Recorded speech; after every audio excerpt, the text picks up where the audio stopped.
अस्सलामु अलैकुम वरहमतुल्लाहि वबरकातुहू। जिन हज़रात ने चैनल को सब्सक्राइब नहीं किया तो सब्सक्राइब करके बेल भी लाजमी दबाया करें ताकि फ़ौरन पता चल सके कौन सा वजीफ़ा आ चुका है और फिर बाद में आप लोग आराम से देख सकें। जज़ाकल्लाहु खैर। बिस्मिल्लाहिर्रहमानिर्रहीम। अस्सलामु अलैकुम वरहमतुल्लाहि वबरकातुहू। मुहतरम नाज़रीन व सामीन, अल्लाह को मुहसिन और मुखलिस लोग बेहद पसंद हैं। यही वो लोग हैं कि जिनकी दुआओं में बरकत होती है और वो मुस्तजाब भी होती हैं। मैंने अब तक देखा है और ये मुशाहिदा भी किया है कि जो लोग अल्लाह से खुलूस नियत से मांगते हैं, चाहे वो मादी हो या रूहानी मामला हो, उनको वो चीज़ मिल कर रहती है। और ऐसे मुखलिस और पाकबाज लोगों को सूरह इखलास का अमल करते देखा गया है, जिसका हैरत अंगेज अमल आज आपके साथ भी शेयर करेंगे। अमल जानने से पहले मुजर्रब अमल और मसनून अमल के दरमियान एक फ़र्क भी समझते जाएं। मसनून अमल वो अमलियात होते हैं जो कुरान और हदीस में मज़कूर हैं। उनकी सेहत को तस्लीम करना और उनके असर पर यकीन रखना, ये दोनों ज़रूरी होते हैं। और जबकि मुजर्रब अमल ये वो अमलियात होते हैं जो कुरान और हदीस में तो मज़कूर नहीं, अलबत्ता किसी अल्लाह वाले ने तजुर्बा करके देखा तो उसे फ़ायदा हुआ। इन अमलियात को महज सबब की हद तक रखना सही है, यानी इनको इस दर्जे में रखा जाए कि जिस दर्जे में अद्वियात को रखा जाता है। मसलन किसी ने पैनाडोल की गोली खाई और उसका बुखार ठीक हो गया। अब वो शख्स किसी दूसरे को कहता है कि पैनाडोल की गोली बुखार दफा करने में मुफीद है, तो ये एक मुजर्रब गोली हुई।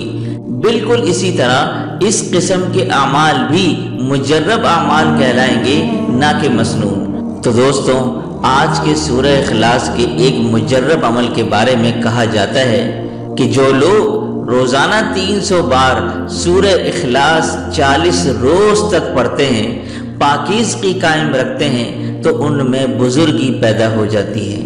वो अपने शोबे में कामयाब तरीन हो जाते हैं। एक बार एक बैंक अफसर को ये अमल करने के लिए कहा गया जो उस वक्त सख्त मुश्किल में था। उसके बकौल अभी उसने 3 दिन ही ये वजीफ़ा किया था कि अल्लाह के हुक्म से उसका मसला हल हो गया। इसी तरह एक तालिब इल्म इम्तिहान के हवाले से परेशान था, तो उसने ये अमल किया तो इम्तिहान में अल्लाह के हुक्म से वो फर्स्ट आ गया।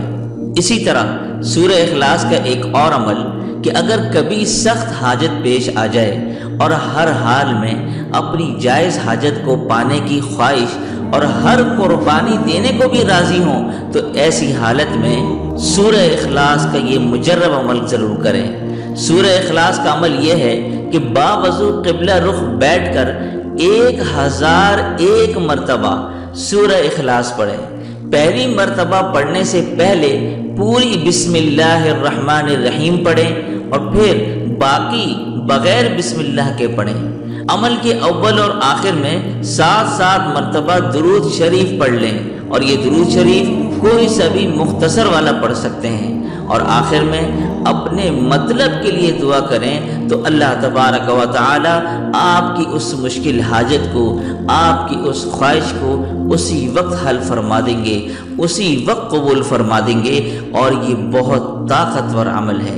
बाज़ लोगों ने इस अमल को इसमें आज़म भी करार दिया है और ये मुजर्रब तरीन आमाल में से एक है। तो मुहतरम नाज़रीन व सामीन, अगर आप जुमला परेशानियों, बीमारियों और रुकावटों से निजात चाहते हैं तो ऊपर बयान किए गए अमल को अपना ओढ़ना बिछोना बना लें। इंशाअल्लाह परेशानियाँ और तकालीफ को अल्लाह तबारक व तआला राहत, सुकून और खुशहाली से बदल देंगे। और अल्लाह ताला हर चीज़ पर कादिर है। दिल से दुआ है कि जो भी जिस मकसद के लिए अमल करे, रब्ब करीम उसकी गैब से मदद फरमाए और आई हुई परेशानियों को दूर फरमाए। आमीन सुम्मा आमीन। व आखिरु दावाना अनिल हम्दुलिल्लाहि रब्बिल आलमीन।